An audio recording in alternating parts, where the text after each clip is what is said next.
Tinawag na The Great Plebeian o dakilang maralita si Andres Bonifacio dahil namuhay siya bilang pangkaraniwang tao pero sa paraang puno ng kadakilaan. Maagang nagtrabaho si Bonifacio para suportahan ang kanyang pamilya, partikular ang kanyang mga kapatid. Tumigil pa nga siya ng pag-aaral dahil dito. Nagtrabaho siya bilang bodegero, clerk o kawani, mensahero at iba pa. Pinasok rin niya ang iba pang mapagkakitaan tulad ng paggawa at pagtitinda ng mga baston, pamaypay at mga sombrero. At dahil maganda ang kanyang sulat kamay, naging tagagawa rin siya ng mga poster para sa iba't ibang mga negosyo. Pinasok rin niya ang pag-arte sa mga pagtatanghal sa entablado tulad ng mga moro-moro. Malayo sa alam ng marami, kahit wala siyang formal na edukasyon, hindi naging salat sa kaalaman si Bonifacio.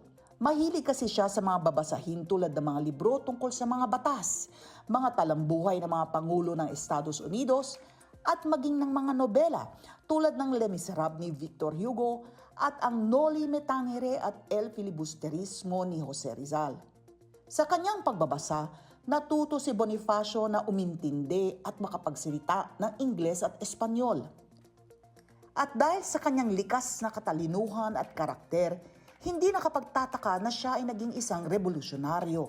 Noong July 3, 1892, inorganisa ni Dr. Jose Rizal ang La Liga Filipina sa Tondo, Maynila, at isa sa mga unang miyembro nito si Bonifacio.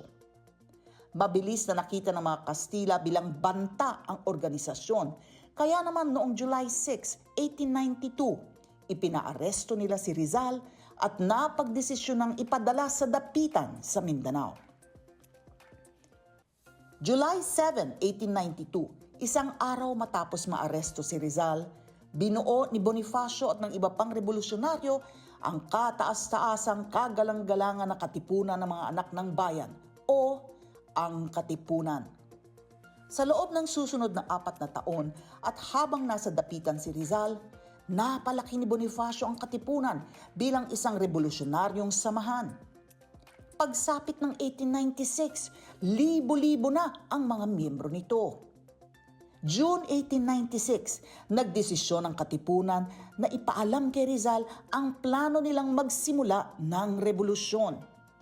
Hindi ito sinang-ayunan ni Rizal dahil sa paniniwalang hindi pa handa rito ang mga Pilipino at kulang pa ang pera at makinarya ng Katipunan para sa himagsikan. Pinlano rin ng Katipunan na itaka si Rizal, pero hindi rin niya ito sinang-ayunan dahil ayaw niyang sirain ang pangako niya sa mga Kastila na mananatili siya sa dapitan. August 19, 1896, nakumpirma ng mga Kastila ang pag-iral ng Katipunan. Ikinulong ang daan-daang Pilipino dahil sa treason o pagtataksil, nagkasalaman o hindi. Agad na nagpatawag si Bonifacio ng pagtitipon ng Katipunan sa Caloocan, kung saan nagdesisyon silang simulan na ang revolusyon. Bilang simbolo ng kanilang pag-aaklas, pinunit ng mga Katipunero ang kanilang mga sedula. Ito ang tinaguriang Cry of Pugadlawin o ang sigaw ng Pugadlawin na pinaniniwala ang nangyari noong August 23, 1896. Pero ayon mismo sa biyuda ni Bonifacio na si Gregoria de Jesus, nangyari ito noong August 26, 1896. Matapang na nakipaglaban si Bonifacio at ang Katipunan sa mga Kastila. Sa kabila ito ng maraming pagkakataon na sila ay naggapi sa labanan. At sa kabila ng kanyang mga kontribusyon para palayain ang Pilipinas mula sa mga Kastila, nakuha kay Bonifacio ang liderato ng Katipunan. Napunta ito kay Emilio Aguinaldo, ang pinunong militar mula sa Cavite na kalaunay naging pangulo ng unang Republika ng Pilipinas. Kalaunan ay kinasuhan pa si Bonifacio para sa questionabling akusasyon ng pagtataksil. Nahatulan siyang nagkasala sa itinuturing na hindi patas na paglilitis.